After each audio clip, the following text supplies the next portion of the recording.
Welcome to the Writer Reads Short Stories, A Matter of Justice, Part 3. Sorella took the last few strides to the waiting elves. This is Schaeffer, she said, indicating the officer with a wave of her hand. She'll be joining us. She glared at a brown-haired individual who opened his mouth to protest. He closed his mouth quickly, but his light brown eyes still held doubt. Felon, any sign? Sorella asked, continuing past the snow gums and weaving her way through tufty grass clumps and thick white-flowered acacia. Schaeffer followed. Mitch was less likely to try to stop them if she was out of sight, and perhaps that was what Sorella had in mind, for the she-elf led them swiftly through the forest until she reached a space where the acacia and wattle gave way to an open patch of native grass and wild flowers. Felon, the elf she had summoned in passing, kept pace all the way. She went over a wing, probably following someone through the door, and then slipped over the side, using the wing as cover until she reached the trees. Went straight through the acacia. She was heading in the right direction for the grove. She knows where it is. I don't think so. It's like she knows it's there, but not its exact location. You think she's been here before? Sorella turned to Schaeffer. This person you're after, what's her name? Winsome Galing. Sorella frowned, then glanced at Felon. No idea. You heard of her? No, but Felon was frowning as though something was ringing bells. And she's human? Sorella asked. As human as I am, Schaeffer replied, and Felon breathed a sigh of relief. You thought it might be Viola? Sorella asked, stopping at the edge of the clearing and taking a seat on one of a cluster of boulders. The elves gathered around them as Felon nodded. For a moment I was afraid it might be. He glanced apologetically at Ariel. I'm sorry. Ariel shrugged, and Sorella took over. Regardless of who it is, the officers have told me she is involved in the pixie dust trade, which means we have to find her before the unicorns do. She turned to Felon. We need to get ahead of her. Can you predict an intersection? That way, if we jog it, we should meet her on full dusk. Full dusk, when both unicorns and trolls were said to be most active. Schaeffer shivered at the thought. Sorella glanced toward her, but said nothing. Instead, the she-elf gestured toward Felon. Lead the way, she ordered, and Felon took them across the clearing and into the trees on the other side. Schaeffer moved into a jog with the rest of them. She was solidly built, but fit, and running was easy. The pace the elves set wasn't hard, just a constant, steady jog, allowing for rough ground and obstacles. Felon stayed with the main group, but two others fanned out slightly ahead of them. Schaeffer followed Sorella, being careful not to travel right on the she-elf's heels. There was no way she wanted to make Sorella fall, or to trip herself. They travelled quickly through the growing shadows, feeling the air cool around them as the sun sank. Grass and leaves crackled softly underfoot, and every now and then a twig cracked, but none of them spoke. Only the birds called, their voices breaking the silence. Schaeffer was starting to have trouble seeing the ground before her when sharp calls of alarm came from ahead and the sound of hurried wings reached their ears. The runners out in front sank to their knees, each raising a hand to shoulder height. As one, the patrol dropped to the ground, and Schaeffer followed suit. They waited for the bird cries to fade, their ears straining for any sound that might reveal what had caused the birds to take flight instead of settling down to roost. At first there was nothing, but then they heard footsteps, 3 or 4 rapid steps, soft but not stealthy, the product of soft ground rather than deliberate design. After a few heartbeats, Schaeffer thought she could hear breathing. Looking around her, she caught sight of the rest of the team stealing glances at their leader. Sorella gestured for them to stay still, gesturing downward with one hand, like she was patting the air. The team stayed down, waiting. The footsteps came closer. Schaeffer waited, looking in the direction of the footsteps. Slowly wending its way through the shadows came Winston's familiar, slender figure. She moved softly through the trees, cautious with the coming dark. Her nervousness was betrayed by the wary turn of her head as she scanned her surroundings. She must have seen something in the area the elves were waiting, for she paused, It was momentary, the briefest hitch in her step as she tried to conceal that she had noticed anything amiss. But she changed direction slightly, angling away from the main body of the elves while still maintaining her desired direction. What Sorella or Felon might have done in response was lost in the shrill shriek of an outraged neigh.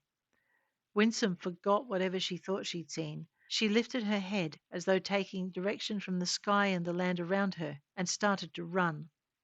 Schaeffer rose to her feet and began to bolt after her, but she was jerked short by Sorella. The she-elf pulled her toward one of the snow gums. Its branches forked at chest height and its trunk almost a metre wide. Up, the elf cried, pushing Schaeffer toward the tree. Get as high as you can. Schaeffer didn't ask why. The ground trembled beneath her feet, and the angry scream came again. It sent chills through her blood. Did unicorns hunt? She scrambled up onto the forked branch and then kept climbing.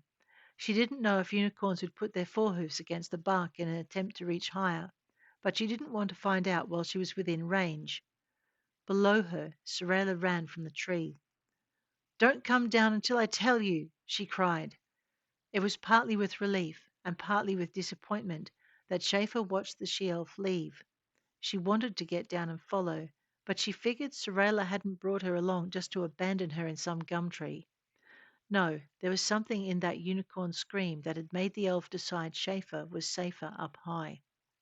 Schaeffer settled into the highest branch she could reach and waited. It didn't take long for the unicorns to appear. Their light-colored forms flowed beneath the trees like puffs of smoke.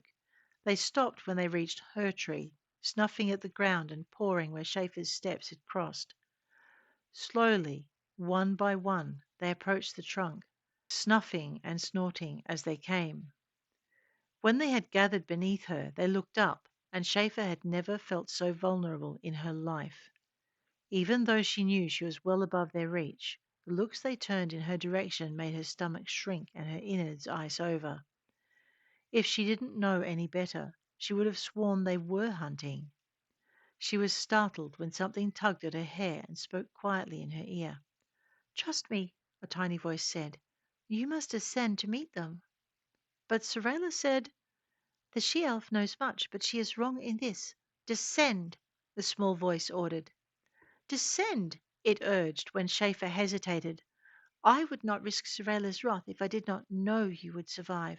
You might not if you do not go down to meet them. Turning her head, Schaeffer saw a small woman standing on her shoulder.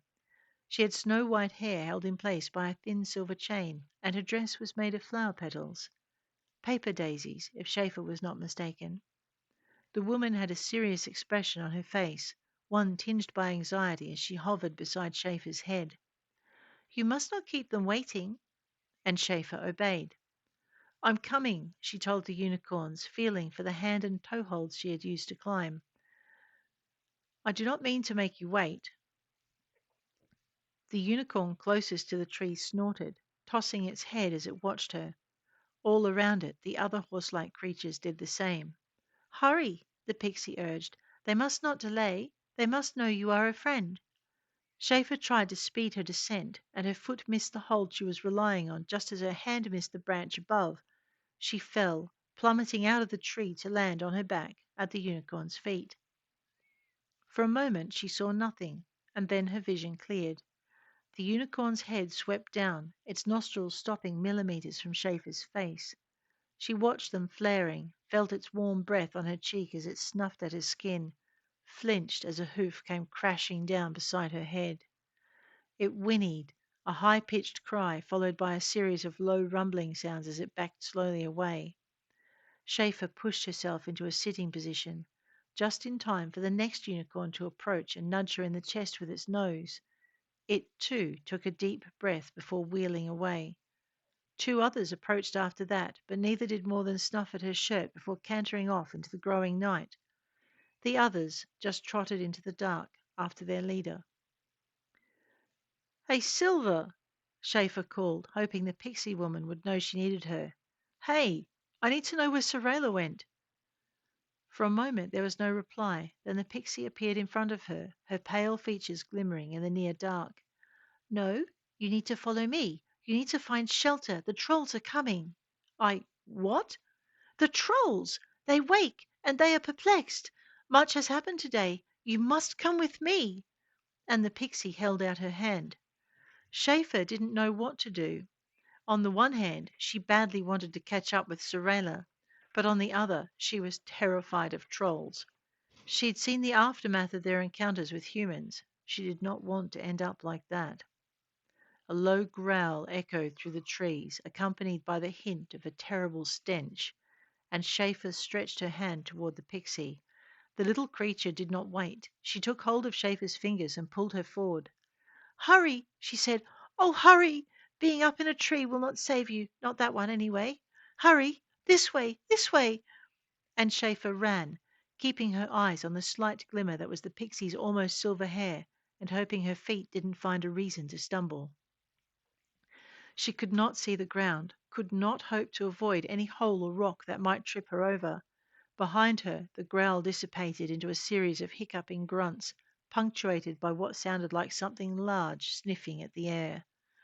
"Oh, God!" she murmured, but the pixie jerked on her finger. "Hush! Do not say such things! Do not! Do not! This way!" And Schaeffer ran after her, following the inexorable draw on her finger, and all too aware of something big crashing through the trees in her wake. The pixie pulled her down. "Under here! Down! Beneath the branches!" Schaeffer had the impression of a tangle of branches reaching toward her. She raised her free hand to protect her face and dropped to her hands and knees, scrambling forward into a patch of night darker than what she'd been running through. Perhaps the troll could not see her here.